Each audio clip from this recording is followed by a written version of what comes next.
we got another guy that just, man, the Orioles are loaded. The Orioles are just insane right now. And we got Coby Mayo at number 2.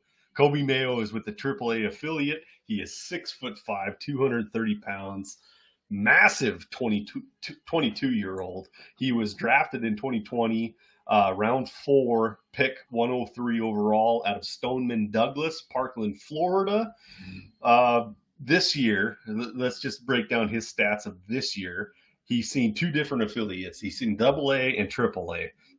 Over 400 or 504 at bats. He batted 290, on base 410, slugged 563 with an insane on base plus slugging 973. Double A in 287 at bats. He had a 1.027. Overall, he had 29 home runs, 5 stolen bases, struck out quite a bit, 148 strikeouts, but he did couple that with 93 walks and 45 doubles. Coby Mayo's a superstar. He's really, really freaking good. Where's he going to play in the Orioles system? Well, apparently he's untouchable. So no, but they've declared him, he's up there with Jackson Holiday, and I believe Basayo that cut too. They're not getting dealt. So guess what? You find a place for him. I'm just kind of looking over his profile. There's a lot of similarities between him and Colt Keith in terms of the way they operate. And it's interesting. I don't know. I don't think of Keith as having that similar kind of power. But with Coby Mayo, there's no mistaking it because he's 6'5", 230 pounds. Yep. And I believe in physics. So, and in this case, there's no problem with the launch angle. It's there. If there's a red flag, it's that, this is a good justification of why he was not a lot. Last year, 2022 was a bad year. 247 batting average, 326 on base. Sorry, so that was 2022, not 2023. 2023, blew it all out of the water, crushed it. Over 400 OBP. I'm wondering, I think he's a stud. I don't think he's a stud. I know he's a stud, and it's so cool. He's going up into the Orioles organization where you just know these guys are going to be contenders for years now, or I don't see how they're not. But it's very exciting for his counting stats. Both these guys are kind of similar in that you're so reliable. You're not getting stolen bases, but I love it. And my question, maybe Ross has an answer for this. I'd love to know something. What did he change? Maybe we don't know it off the top of our heads here, but what did Mayo do? Is just the Orioles' new magic touch? I don't know, but that's a transformation, and it's exciting. That's a good question. I mean, I can look at the numbers and tell you what they tell me.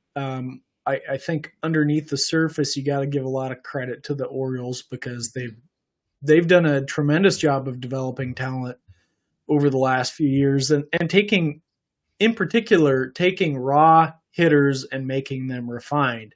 And that's what I see in the numbers when it comes to Coby Mayo. He pretty dramatically increased his walk rate. That's a pretty big deal. And as you guys have mentioned, he's got massive power. Out of everybody on this list, he is perhaps the second best power hitter, and we'll talk about the first here in a little bit.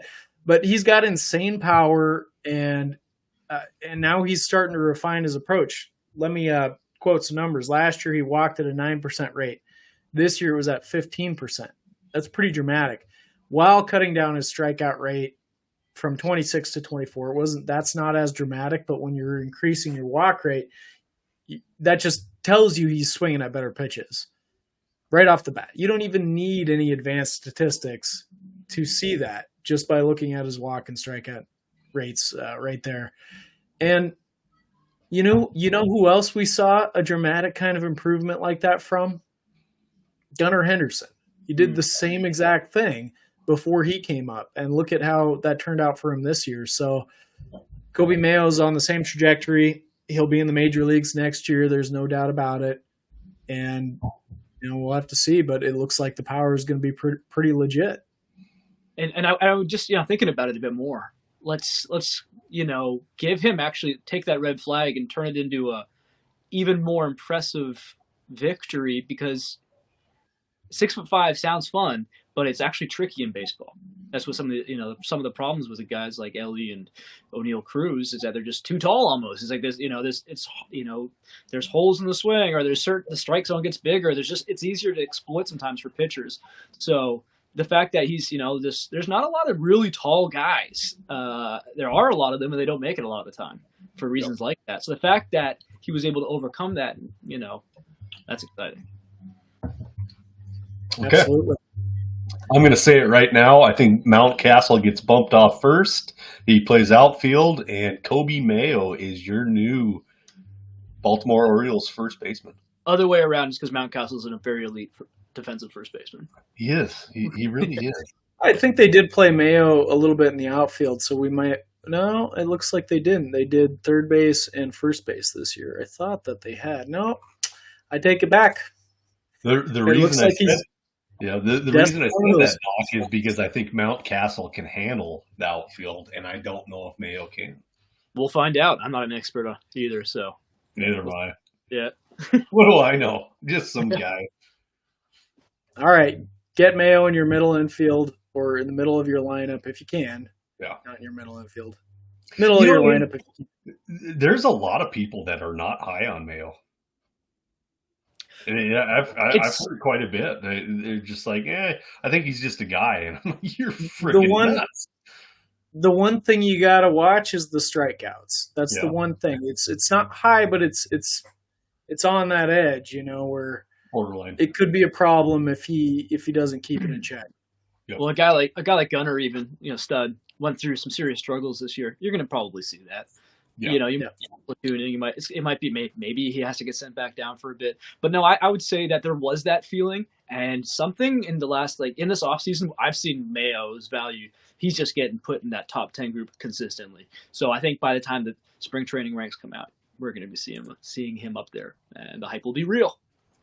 If you're listening right now, you might want to get him now, because his last year he was probably in 30, maybe 40 range. Possibly even in the 50s. Might want to get Coby Mayo now because, like Doc said, once these rankings start coming out, it's going to be top 10, certainly top 20.